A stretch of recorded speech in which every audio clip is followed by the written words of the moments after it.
This video is made possible by support from my streaming platform Nebula and from CuriosityStream. Stay tuned till the end of the video to watch me lose the plot with green screen and find out how you can support the channel. And I'm just racking up the victories. I have carelessly torn this artery, it seems. Patient lost. I seem to now be repeatedly killing patients. Welcome to yet another night shift. I'm on night 3 of 3. You can probably tell from the bags under my eyes. I don't know why I voluntarily upload footage of myself looking crap, sleep deprived, onto the internet. I'll never get any of those beauty vlogger endorsements that I've been craving. I kind of hoped for the Olay endorsement, but I think they've given away the token brown spot. A staple genre of medical YouTuber video is the day in the life. I'm yet to do one of those. I might get around to it at some point, but to be honest, with the global lockdown, my trips to the Caribbean and free massages from the pharmaceutical industry have really pretty much dried up. So my schedule's looking quite empty these days. But that may be a video I'll make at some point. But this video is going to be about a specific part of my job, which is how we treat and stop heart attacks. And the reason I'm doing this is because you guys brought something to my attention, a game which is based all around interventional cardiology.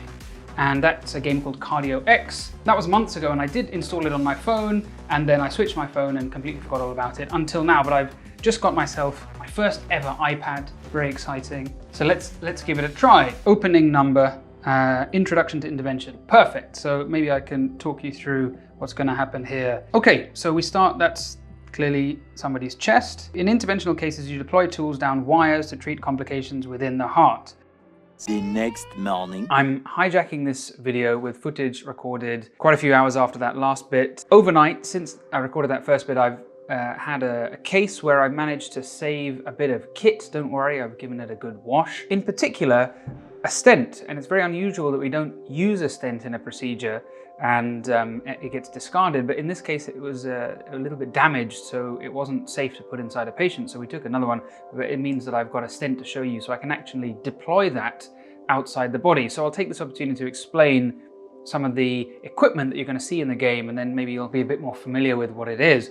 So a heart attack is caused by an artery supplying the heart. There are 3 main arteries supplying the heart. Well, actually, there are 2, but they branch into 3 main branches. Any of them can block, and that is a heart attack. If you don't do anything, occasionally the body will unblock it by itself. The clot will dislodge and go a bit downstream. It'll cause damage wherever it ends up, but hopefully it'll just be a small amount of muscle. But the vast majority of time, if you don't do anything, that results in a big heart attack, which is often fatal. So what we try and do is unblock those arteries. We go in via the radial artery here in the wrist, which is small but big enough to get the tubes that we need to in.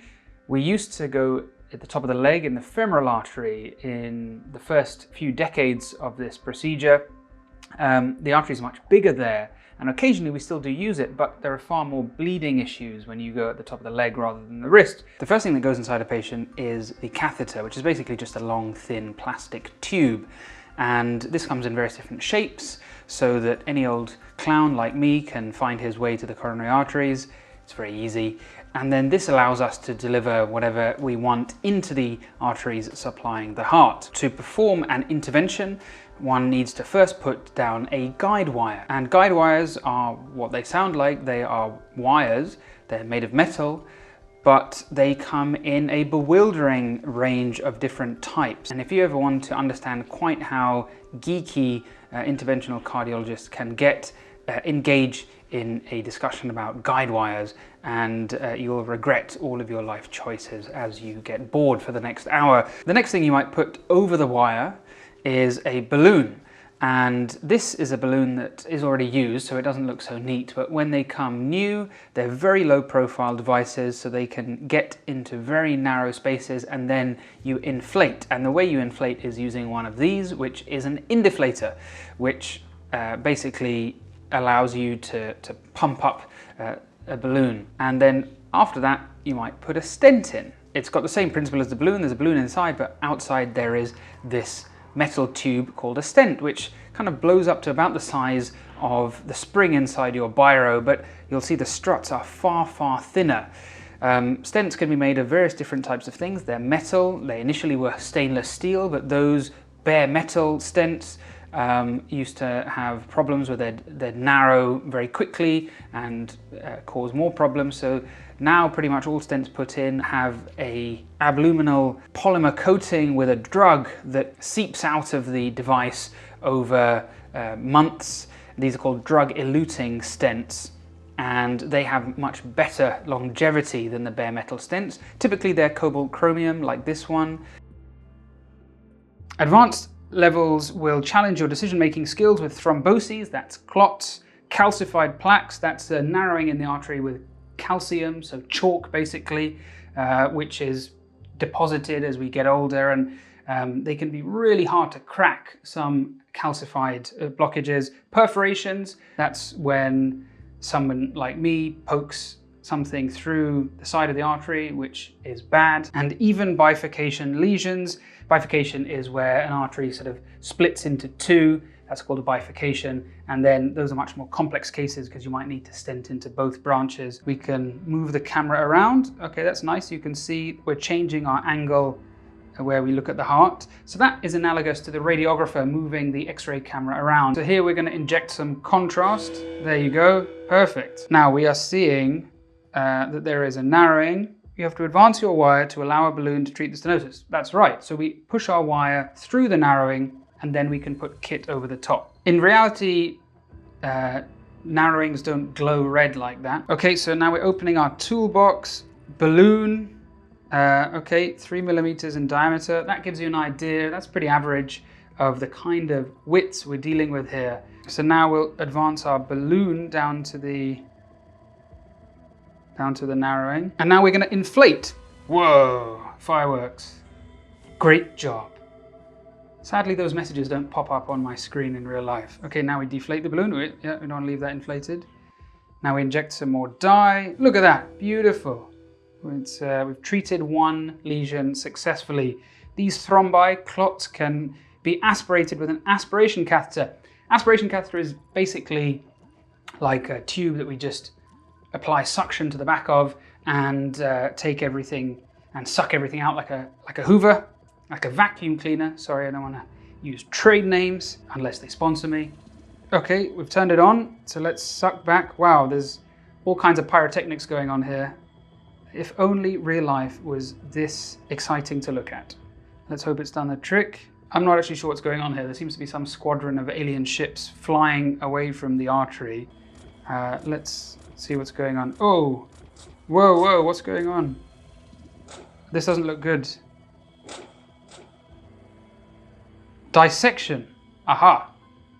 So, I have carelessly torn this artery, it seems. Drug-eluting stent. Let's pass this down the artery. Stent opposed. Patient stabilized. Life saved. Victory. That's what it says.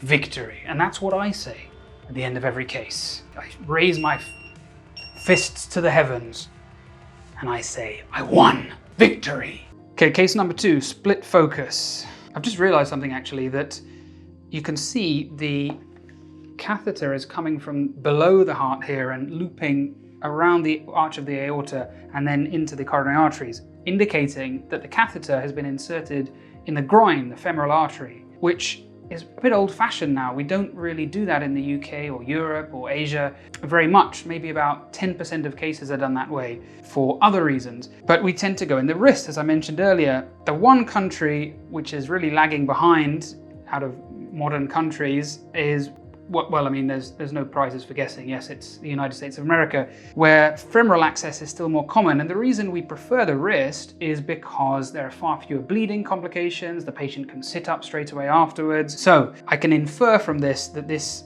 app must be American.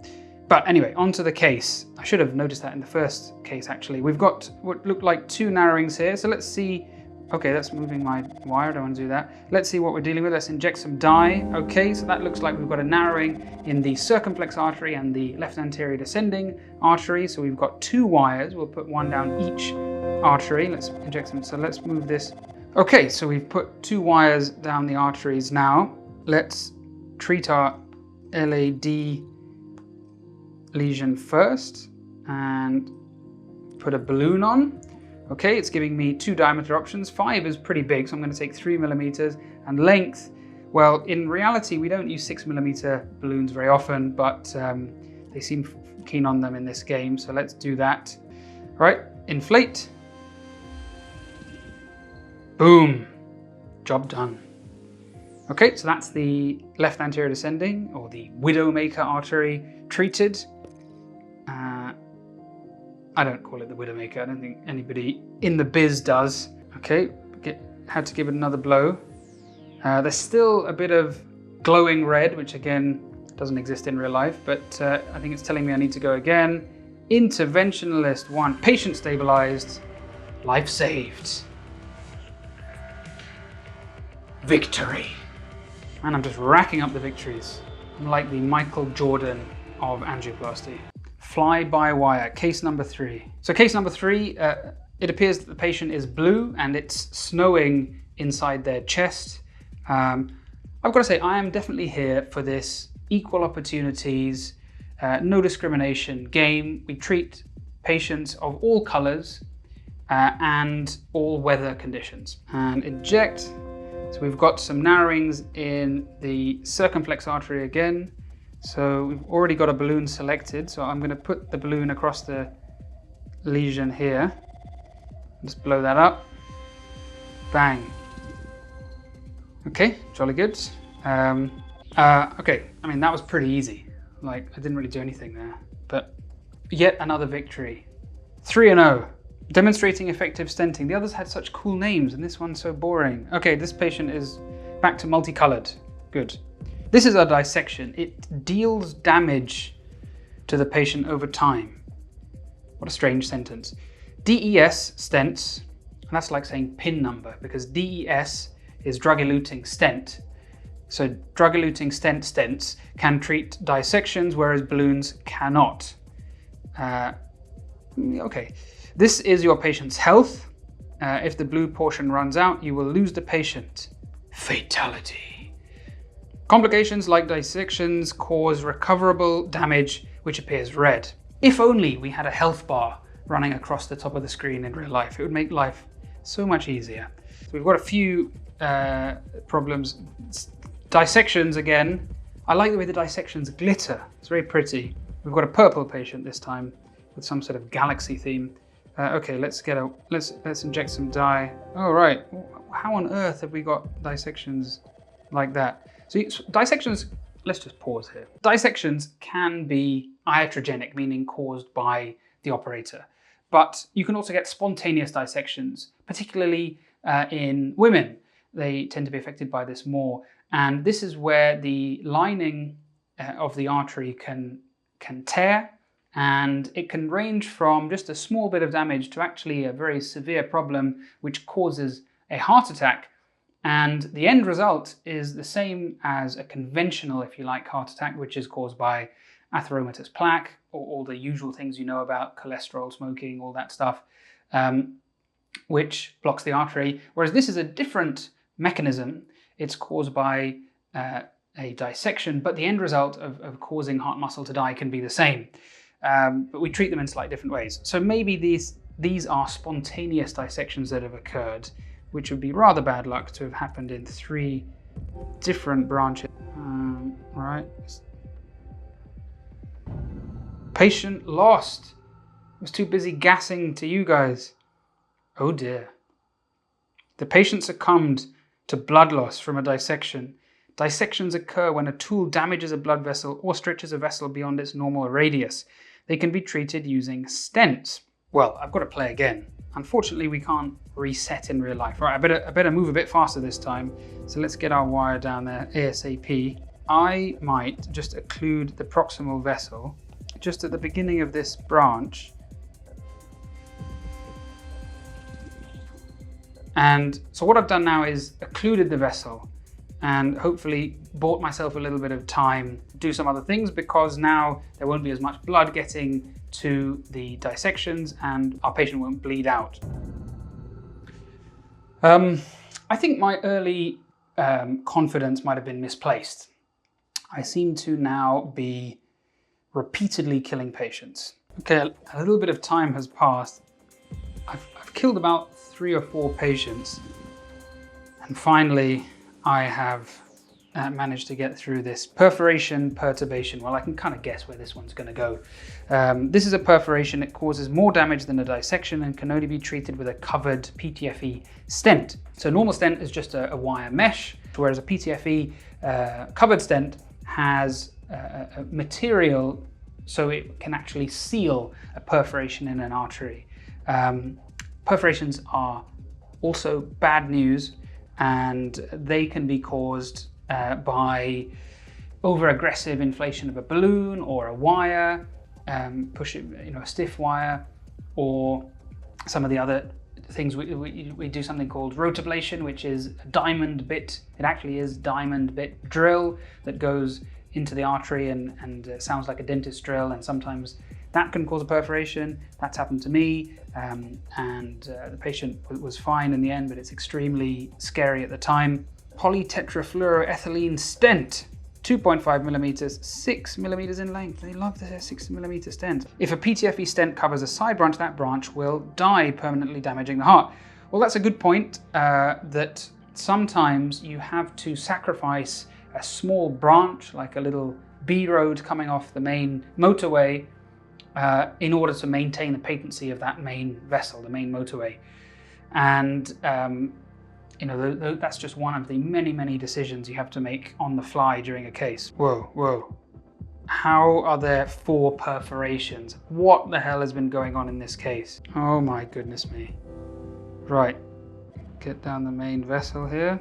Nope, my wire doesn't want to go the right way. This is fairly realistic. It can be a real hassle getting wires into the right place.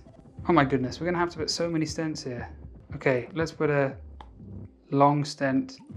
You always want to try and treat the distal lesion first, particularly with a covered stent, because you can't get stuff through it once it's in very easily. Okay, that seems to be all right. Okay, so first stent is in. 2 of the perforations are fixed. That was bad. I wasn't paying attention to the proximal end, and I haven't covered it. So I'm gonna have to put another stent in. It says life saved and victory, but I'm not too sure about that one. It is I think this is the hottest room in the hospital. I've had to turn my one little fan off for the microphone. So I'm sweating like a chiropractor in a medical malpractice lawsuit. Okay, atherectomy drill, 2 millimeter burr. A little bit big. Okay, that's what we'll go for. First, drag the drill into position proximal to the lesion. Okay, that was easy.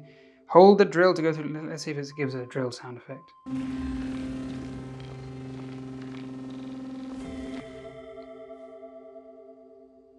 That's okay. That's a bit of a misrepresentation, because this is really quite complex, high-risk stuff.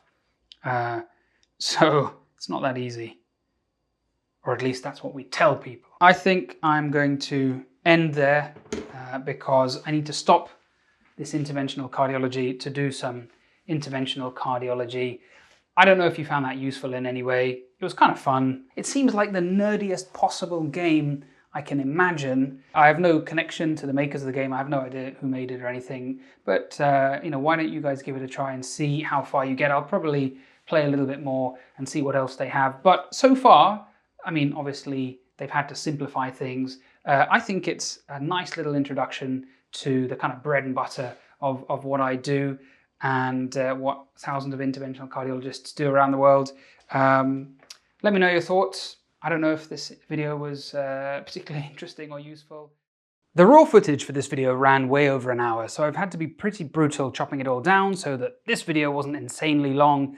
If you're a masochistic kind of person that wants to see more of me wittering on, then head on over to Nebula, where I'm including a few of the bits that I cut out from this version instead of this sponsor read. Nebula is a streaming service that I started up along with a bunch of fellow educational creators to make stuff that we want without worrying about YouTube's algorithm.